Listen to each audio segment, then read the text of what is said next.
Microsoft कहाँ से आया? एप्पल कहाँ से आया? अमेज़न कहाँ से आया? फेसबुक कहाँ से आया? जहाँ व्यक्तियों ने गैरेजों में शुरुआत की, जहाँ विचारों का जन्म हुआ। इस विचार से विकसित न हो कि कुछ किया नहीं जा सकता और इसलिए उसे किया नहीं जाना चाहिए। आपने कितनी बार लोगों को यह कहते सुना है कि यह नहीं किया जा सकता? उन मिथकों को दूर करना और चीजों को पूरा करना आपका काम है। सीखें और सुनें क्योंकि आपकी पूरी दुनिया सीखने और सुनने वाली है। आपकी सफलता आपकी विनम्रता होगी।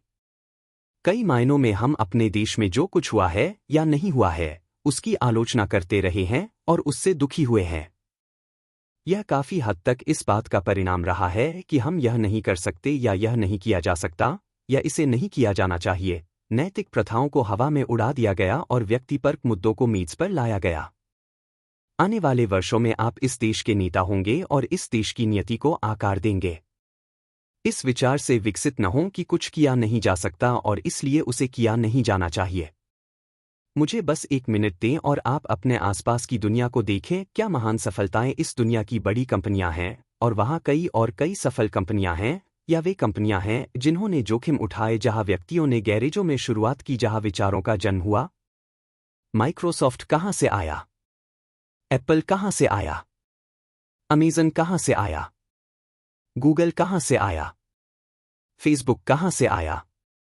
वे उन विचारों से आए जहां लोगों को लगा कि कुछ किया जा सकता है और वे बदलाव कर सकते हैं। तो जब आप इस दुनिया में बाहर जाएं, तो मुझे उम्मीद है कि आप नैतिक होंगे और उन मूल्य प्रणालियों को बनाए रखेंगे जो आप इस देश में चाहते हैं। अगर आपको लगता है कि आप बदलाव नहीं कर सकते, तो मैं कहूंगा कि यदि आप चाहें तो आप बहुत अच्छी तरह से बदलाव कर सकते हैं। कि आप आगे बढ़ते हुए विनम्र रहें। अगर आप किसी नोबेल पुरस्कार विजेता के बगल में बोलते या बैठते हैं, तो वह आपको कभी नहीं बताता कि उसने नोबेल पुरस्कार जीता है। दूसरे लोग आपको बताते हैं, इसलिए नम्रता को अपना सबसे अच्छा बचाव बनने दें। और मैं कहूंगा कि आपको हमेशा इस बात का ध्यान रखना चाहिए कि आपको अच्छी शिक्षा का सौभाग्य मिला है। आपको अपने देश और समाज के लिए कुछ करने के लिए अपनी सीखी हुई बातों में से कुछ समाज को वापस देना होगा। और आपको केवल अपनी प्राप्त समृद्धि के आधार पर खुद को सफल नहीं मानना चाहिए, बल्कि अगर आपने कोई बदलाव किया है तो आपको रात में घर संतुष्ट महसूस करते हुए जाना चाहिए। वह बदलाव कुछ ऐसा है जिसे हम में से हर एक कर सकता है।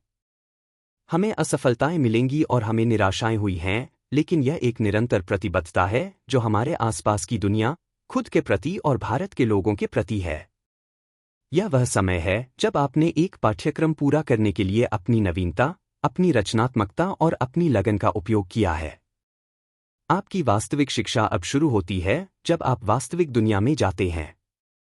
आपको उपकरण दिए गए हैं, अनुभव और प्रदर्शन दिया गया है, लेकिन आप जीवन में क्या बनाते हैं, यह वह है जो आप स्नातक होने के बाद करते हैं।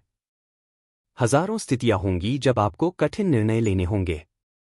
आपको हर समय खुद से पूछना होगा कि क्या आप सही काम कर रहे हैं, और वह निर्णय लेना होगा जो सही है, चाहे वह कितना भी कठिन या अलोकप्रिय क्यों न हो। और खुद को इस दुनिया के अधिक भाग्यशाली लोगों में से एक माने और यह न भूलें कि लाखों लोग कम भाग्यशाली हैं, क्योंकि आपको अपने जीवन को एक ऐसे रूप में देखना होगा जहां आप बदलाव कर सकते हैं।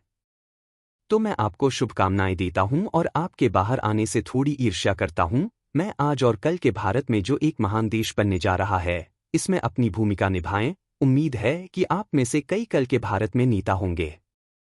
पुनः बधाई, धन्यवाद।